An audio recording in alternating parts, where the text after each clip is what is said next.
Good morning. My name's Catherine Parker. I grew up in Cashin, Indiana area. Awesome. I have been employed here for 5 months. It has just been an incredible journey. I've learned a lot, which I thought I already knew, but I didn't know most of our programs here. Here we go. I'm the director of the higher education. We have 3 programs.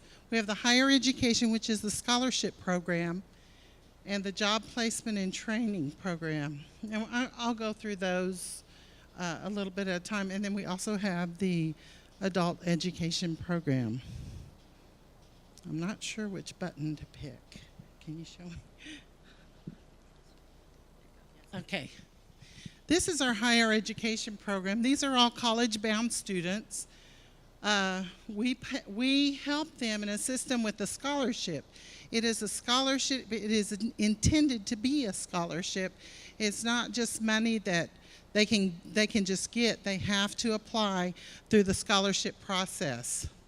Our undergraduates, which are the ones that are going for a bachelor's degree, get $3,000 per semester.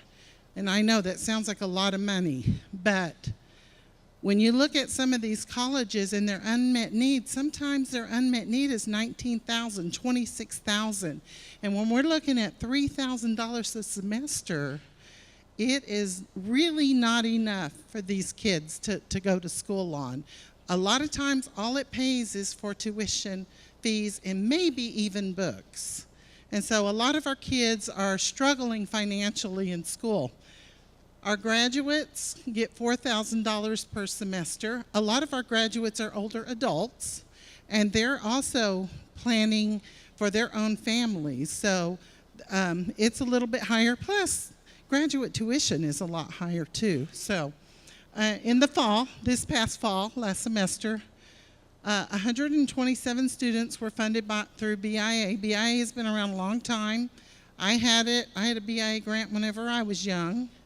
And that's, at one time, that's all we had was BIA, and we could only fund just a few students. So, I mean, I'm glad that we're flourishing the way that we can so that our people can become more educated. We have 274 students that were funded through CNG, totaling $797,000. Almost $798. We have had this semester for the spring an influx of students. Right there, there's like 500. We funded about 401, something like that. 410. I didn't do the math, but this semester we have 595 active applications right now. So you can see that our applications have skyrocketed. People are going back to school. They're looking at and they're seeing the benefits of what school does for a person. And I'm not saying we can't all be successful unless we finish college, but it is a plus, okay? So last year we could not fund the summer school.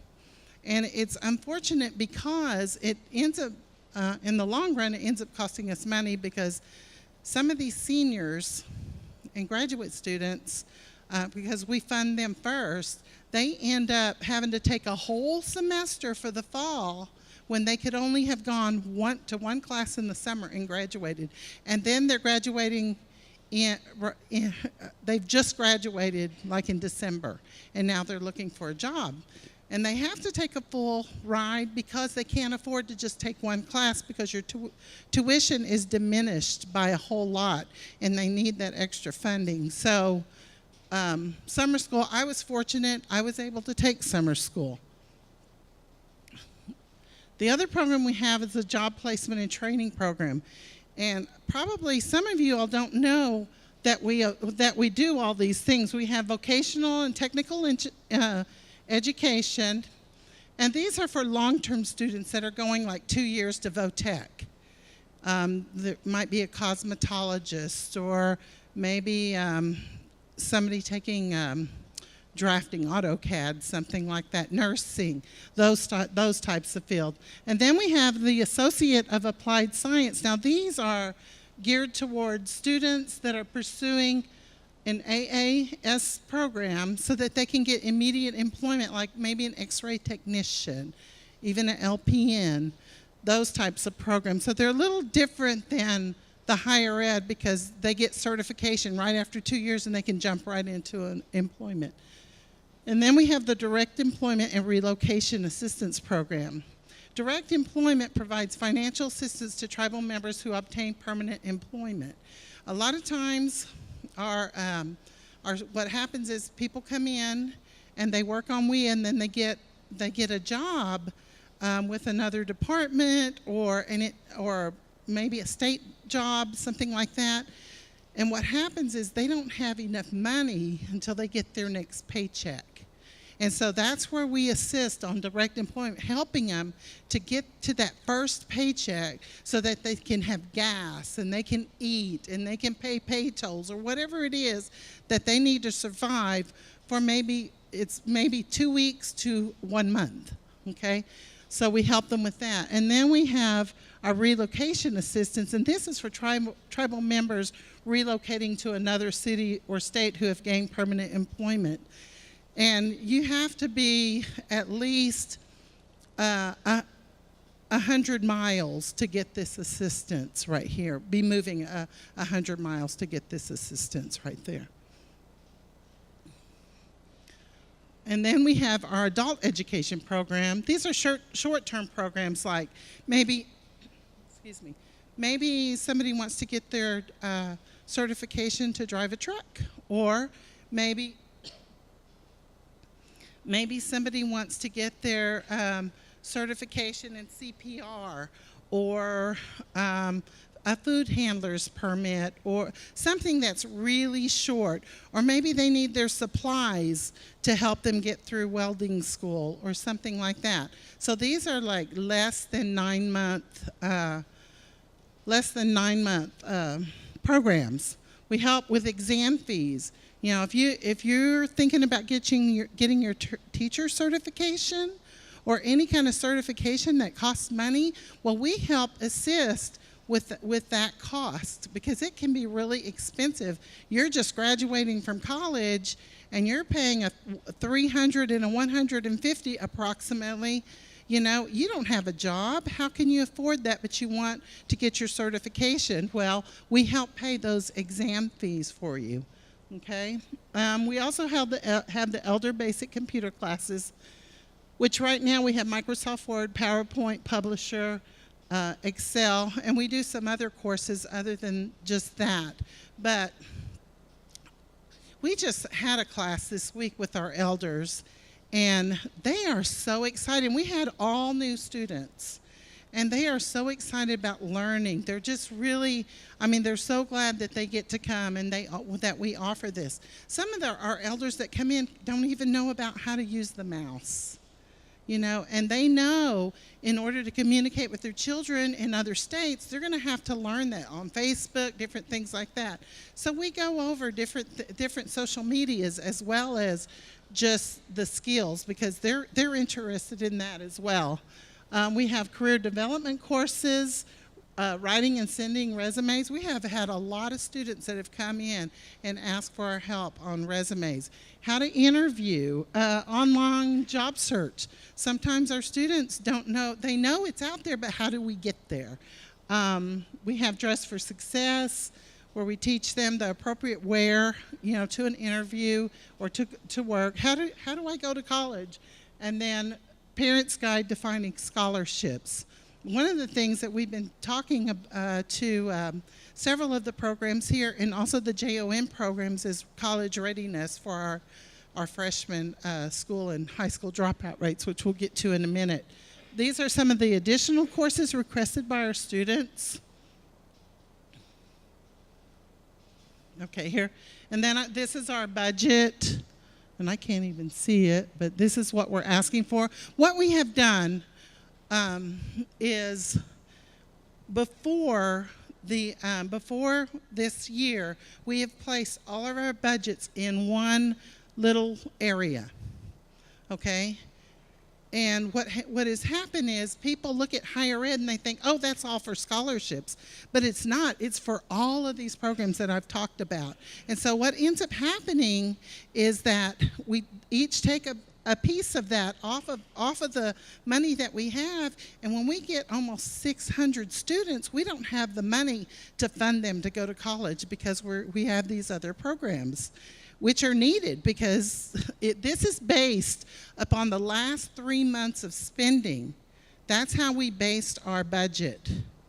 Just from the last 3 months of spending, we have multiplied that times 4, and that's how we came up with this number. And this year, Ms. Parker, This year. we're going to have a extraordinary amount of graduates from high school. Yes. So once again, the population tells us where we go.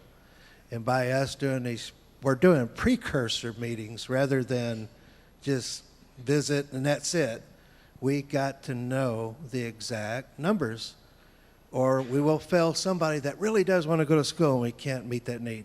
So go right ahead, ma'am. Yes. And one of the things that, well, I'll get to that in a second. I wanted to talk about our dropout rates. This was 2013. We did some statistics.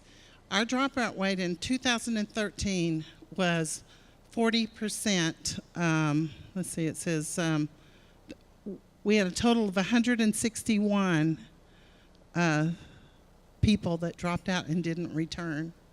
And we have a big problem. We have 180 freshmen this year by themselves, 180 freshmen. That's a lot of freshmen. Now, our graduation rate should be more than what it is now. Last semester, in the spring, our graduation was 63 students. That's 50% of our students that are not graduating on time. And it's a big problem. And we need to contact these kids in the 7th grade, which is something that we're going to start. We're going to start meeting with all the other programs that have youth, the JOM programs, I Am Indian programs, and we're going to get together and try to figure out what we can do with our students, because when they come in, a lot of their hours are remediation hours. That means they can't take English because they're so low in reading. They can't take college algebra because they have to take beginning algebra or just math concepts. They're not ready. They can't read at college level, so they're failing. And when you get to a point when it's overwhelming, it's over your head, a lot of them will just quit. But we need resources in our colleges that helps these students where they can come to a person. Now, I went to school at OU and they had Project Threshold. And I was, Jean Gailey was the person there. And if it wasn't for that program to help me with tutoring, with classes, with advising, I wouldn't have made it. I wouldn't have made it through OU. So we need programs like that. So we're going to be talking in the next couple of weeks. Actually, next week, we're getting together. And if your program has somebody in there that wants to be a part of this group to help our dropout rate, contact me. And you can meet with us. I think we're meeting next Wednesday or Thursday over in the education building. Yes. Both. Because most of them are our freshmen that are dropping out. So they're getting right out of high school and then they're going into college and they're dropping out first year college. So we need to stop that. We need to keep them in school. Okay? One thing the business committee has been talking about for the last 3 months is we have to have a one-stop for a great future. And it really does start with post-secondary. It does start with even our babies, even our language. It starts there, goes to the youth program. We have to be more proactive.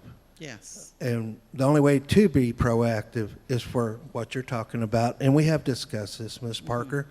And the business committee, we cannot, how can I say it? Later on, I'm going to be giving a state of the nation of where we are going. But this idea of a Comanche Nation Education Center is where when a student gets there, most kids and most Native kids, I was one of those little kids that was shy. I was kind of ashamed to go in and really be a part. Give a great story. When I got off the plane to go to college, I walked around campus because I was too ashamed to ask anybody where my class was. Yeah. See, it's things like that, the way we were raised. But hopefully, at this Comanche Nation Education Center, we grab that youth and we walk them through. We actually show them how to do a FAFSA application. We show them all the way through, and we assess them. Did anybody know where the building is where we have our college? We actually have a testing center. We actually have a great media center. We got to use these tools. And the best way to do it is the college was even thinking about it the first time, is to be culturally enriched. If we bring it all together, it's not a pipe dream. It's not. And there's some kids that say, I don't want to go to college, that are probably great craftsmen. Yeah. We got to make that assessment. So just to tell you what you've been speaking of, we've been speaking about it. So, and we got to present it to our tribal council to approve it. Absolutely. This was something that was alarming to me. Out of the 103 freshmen in 2010, only 25 returned the following fall. And so our retention rate was a little over 20 for our freshmen, 20%. So I'm going to go ahead and skip this one. This is another slide. If we look at the National Center for Education Statistics, their attainment rates, that means those kids are staying in school. We can see that the whites and the Asian Pacific Islanders are the tallest. The Asian Pacific Islanders have almost 70%. And when we look down and we see the black and the American Indian, they're just right at 40%. But you see that little small one, the orange one? That's our Comanche students. We're even below the national average for American Indians as a total. And so we have to do something about that. We used to be way up there, but we have slid down. And what that does is it hurts our whole tribe, because it really puts a burden on our social services area, especially unemployment rates, things like that. And that shows last year we did have 63 students, which is one of the highest, which is really good. But when you consider our freshmen that are going in college and there's 180, that's not as good as it should be. It should be well over 100. And that's our budget I'm going to talk about our job placement and training. This is the long-term VOTEC. I can't even see it. 500, is that 5 or 6? I can't remember. I have to look at my sheets. I think it's 5 or 634,000. Okay, and if you need a copy of that, I can get you one. Okay. So this funding is based on the last 3 months, okay? And this was for our vocational training. We processed 19 applications, new applications. These are not including students that we are already funding. These are new students, okay? And we placed 12 of them in programs. It's an expected increase on the average of training clocks, 15 students that are full-time. Full-time. Right now we're at 12. And one of the problems is right now we have some BIA money that covers the 5 county areas. This is money that's outside of the 5 county areas. If you're in Oklahoma City, if you're in Tulsa, if you're in Arizona, if you're in another state, we can help with this. But BIA only funds our 5 county area, okay? So that's what that's for. And so this is our Associates of Applied Sciences. We also process 19 applications. Right now we have 31 students that are in college. So those 31 students, if they're full-time, they're getting the same amount as the ones that are in college, okay? And they're only going 2 years. We expect an increase of full-time students at 7, so our expected cost is going to be $228,000. Direct employment, we talked about that. Right now, BIA funds about 18, and the reason these are not equal is because some of these people do not have all their paperwork in. Okay, once they get their paperwork in, that's going to jump up to 24. And then we've got 3 CNGs, and so we expect it to increase to 10, and so our cost is going to be $3,000 for direct employment if it increases to 10. Okay, that's $300 per student. And then our relocation, in the past 3 months, we've had 5. Okay, right now we have 4 that we've paid for. Our expected increase allows for funding for 5 to 15 people. So it just depends on how far. If you live a certain distance, you only get $200. If you're moving away far away, then you get $1,500. It just depends on how far. That's why the number is 5 to 15. Okay, and this is our budget for adult education, $191,000 approximately. This is some of the things that we pay. BIA paid $93,000. CNG, because they're outside of our area, this 5-county area, CNG paid $17,000. Supplies, $456,000, and $2,455.99. Exams, BI doesn't pay that. We help them with their exams. So far, we have paid out $185,000. Some of these exams are like $1,500 for like truck drivers, stuff like that. And they get a job quick, very quick, and that's what this program is for. Sometimes you don't have time to spend 4 years in college, and you have to help your family. Ms. Parker? Okay. Okay, Yes. there's a question from the Okay. internet. Can Ms. Parker comment on what considerations the Education Department has regarding the Every Student Succeeds Act? It's the ESSA. There's final regulations and using them for the benefit of Comanche Nation students. Personally, I have not heard of this ESSA, I'm sorry, but it's the Every Student Succeeds Act. And I guess what they're asking is, have we looked into it? Are we talking about college or high school? I wish this Comanche member would point us to a place where we could Google. Okay. All right. Yes, U.S. Department of Education would be a good place to start. Okay. Actually, I haven't heard that for college. I have heard it for high school students, and we are going to start really mingling with the student services and the different other programs, JOM programs that are local. And if you're out there and you have some JOM programs that are not local and you want to be a part of us, let me know. You can email me at highered@comanchenation.com. Okay, and that's an email address that is just general for our department. All of us get it, so we make sure that nobody gets overlooked. One more question. Yes, yes. Comes from a Comanche member. Please ask Ms. Parker if the Cobell scholarship funds are available yet for Comanche students. Well, we put that as interesting. I thought we put that on our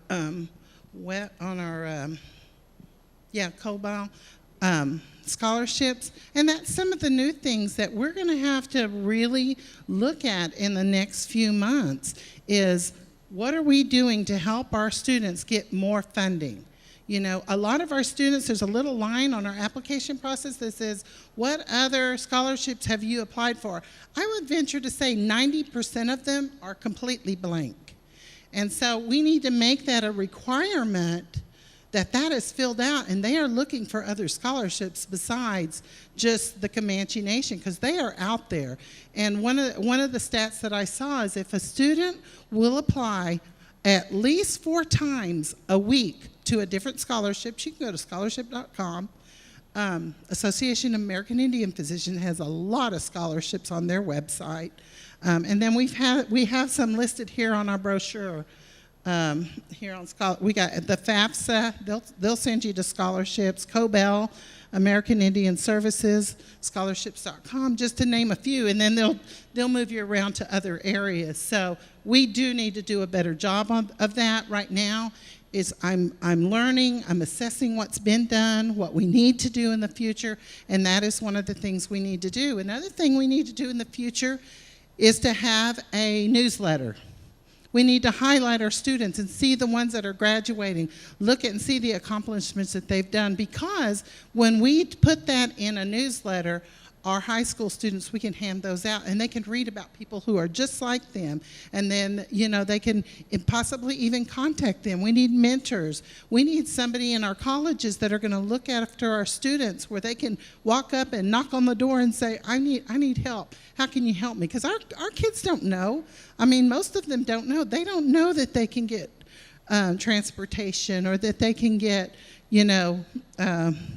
food, over here at the food distribution program. They don't know. And some of them are hungry, and some of them can't afford to go to school, so they just drop out. Dr. Cornell Peabody said, this is a great effort. Why don't we have an education summit?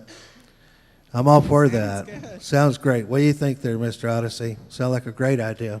Yeah, sounds good. We're moving forward, and if we kind of wrap it up. One thing for sure, she is right. When she puts a big number on there of higher education, as you can see, it covers 3 different entities, all distinct, all different. And if we were to put each one on the budget line item like that, it just makes it more confusing. So I'm glad you're doing this and breaking it down. We have a question right here.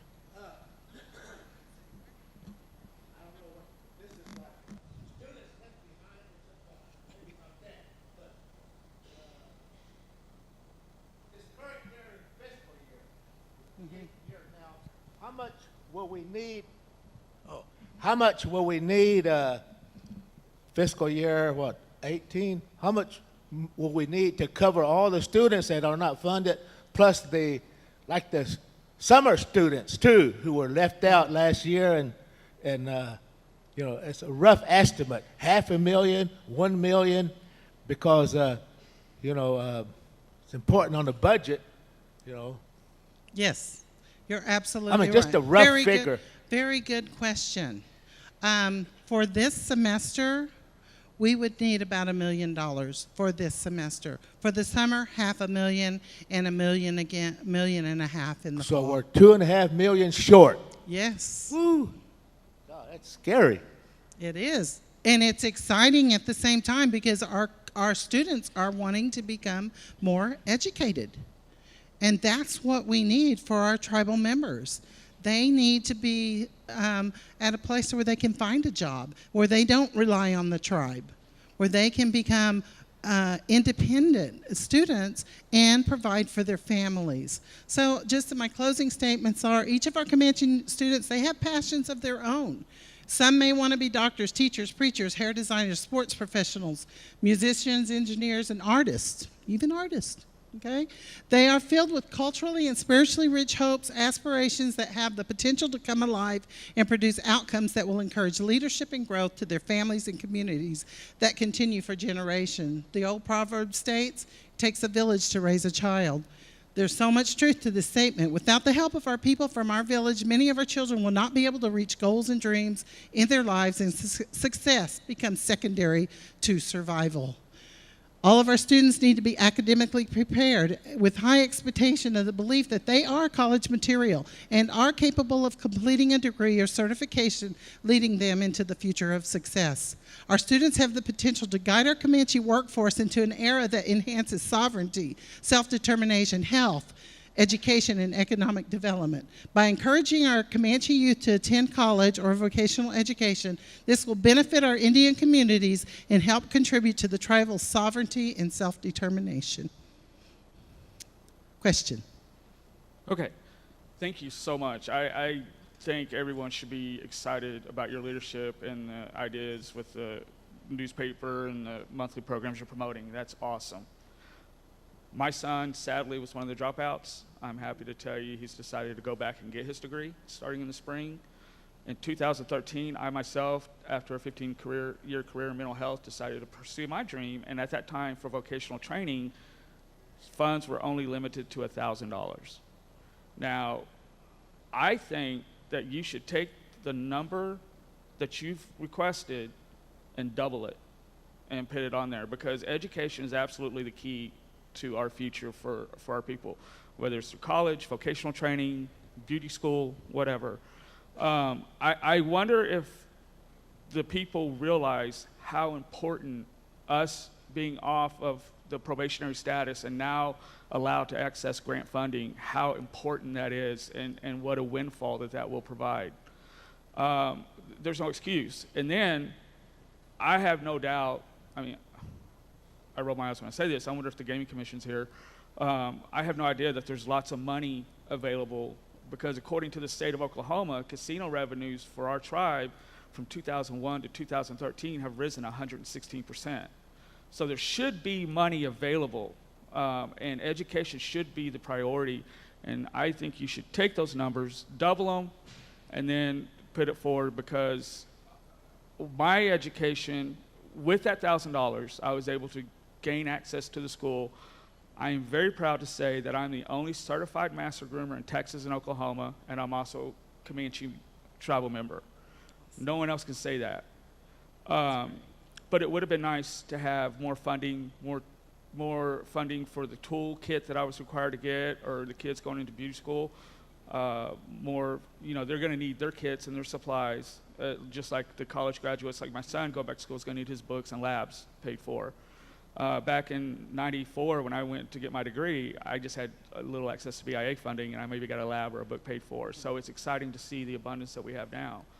Yes. What are your thoughts about that? Is there still a $1,000 limit on vocational schools? Is there more funding available? If someone still has a debt that they're paying to their vocational school, is there a way that they can reapply and get more assistance to help pay that down? Yes, there is more funding. It all is dependent upon your Pell certification and what that financial needs. And you can call our office, and we can talk to you personally about your own, or anybody else that's out there. Just call our office. Bonnie Lemon is the person that's in charge of that, but I can talk to you too, so we can get together and brainstorm. And I know there's people out here that probably went to school, and for some reason or another they were suspended from our program. Come and talk to us, because some of the schools have forgiveness programs. And we can help you by going to the school and talking to them to try to get that down, or where you can make payments or something like that, and help you get back into school. Okay, being suspended, we want you to go and try to pay for it yourself after you've been suspended. But if you haven't been able to and you've been out for a while, schools will work with us. Anybody else? I had one. My name's Alice Casanavoid. Hi, Alice. Hello. I would like to see some type of laptop or computer program established. I just graduated last May with my master's, and I went through a personal computer and a laptop that pretty much just died on me. Mm-hmm. Well, right now, I'd like to Alice, address yeah. that. Alice, that's a great one. It is. It's a great idea. And right now, our biggest dilemma is getting our students tuition right now. But I have thought about it and addressed that in some of the meetings I've been in, just right in my office, about possibly looking at, Bill Gates Foundation or Inasmuch Foundation, some of the foundations that will help us get some laptops to our students. Gene Pica, did you write the Earthwalk grant for all those laptops? You didn't? Okay. I believe there's at least 10 different grant options for laptops, especially for minorities. Our grants office is really trying.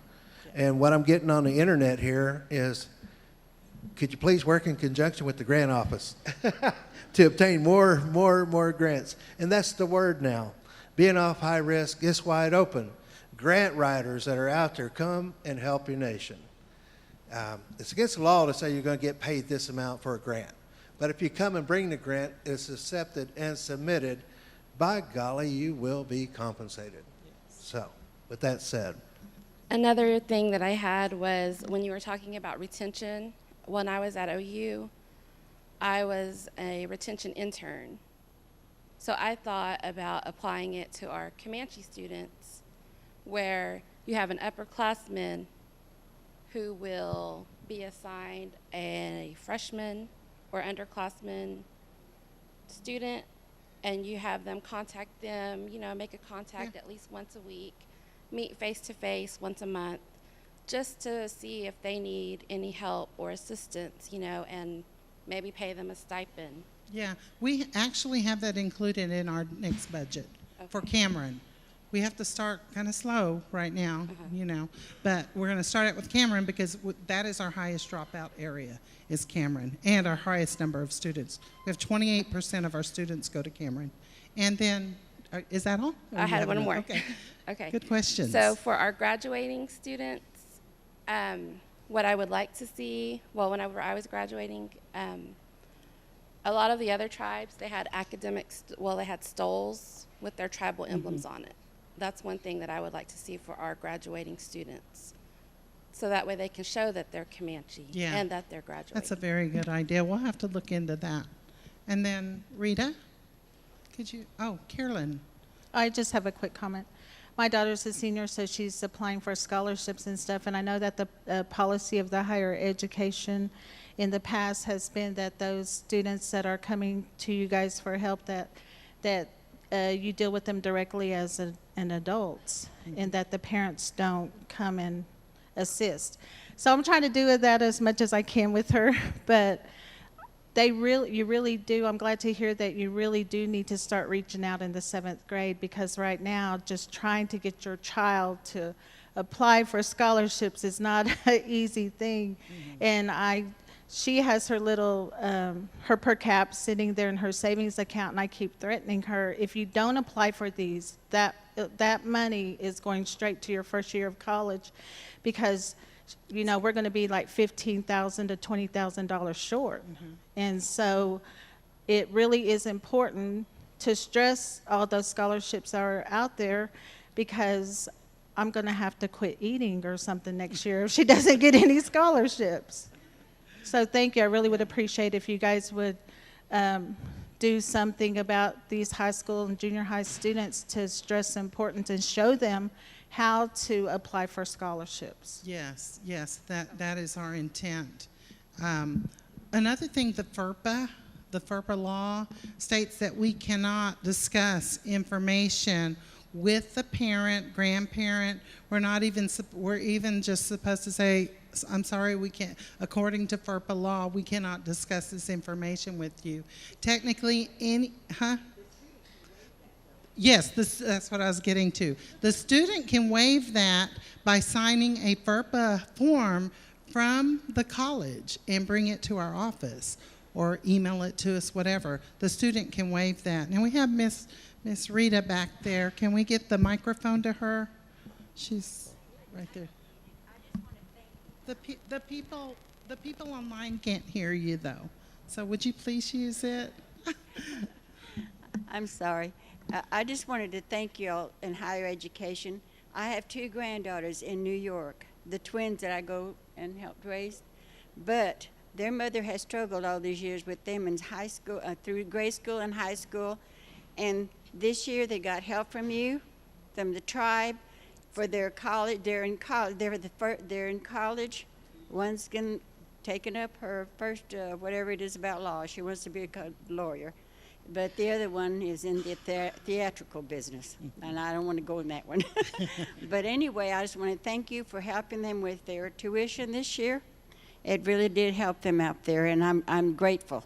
We are grateful as a family, because, there are a lot of other families like her that live out of state that they get neglected or ignored when they need help from the tribe. And we need to start stressing, we have a lot of people out there that need help too, just not just those right here in this circle. This inner circle needs to be spread out there and say, well, you're out of state, we can't help you. And that's been said a few times over the years for my granddaughters. But nevertheless, I'm just saying, we do have a lot of Comanches out there that need help also. So let's don't ignore them just because they're not right here in our midst. Thank y'all very Absolutely. much. Thank you. Thank you, Rita. Thank you. And Ms. Thank you, Parker, Mr. Nelson. let's give a hand to higher education. Great presentation. And to follow up on that, Miss Rita, in Texas, we have 1,118 adults, Comanches. Texas. Wait a minute, California. I thought it was New Mexico, but California's number 2. We got 706 enrolled adult Comanches. Arizona, we have 252. And I keep thinking New Mexico's going to get on there. Nope, it's Kansas, 248. We got Comanches everywhere. I got a statistic right here. We have 8 in active service, living abroad. West Virginia, we have 7. Of course, Oklahoma, we got 6,800. And looking at these numbers, Connecticut, who would have known we got 12 Comanches there? So this administration, this CBC, we challenge each other that we are a nation that lives worldwide. And this is our first attempt. So we're moving forward with the youth program. Oh, yeah, we're going to be eating at 12 o'clock, so. Make it short.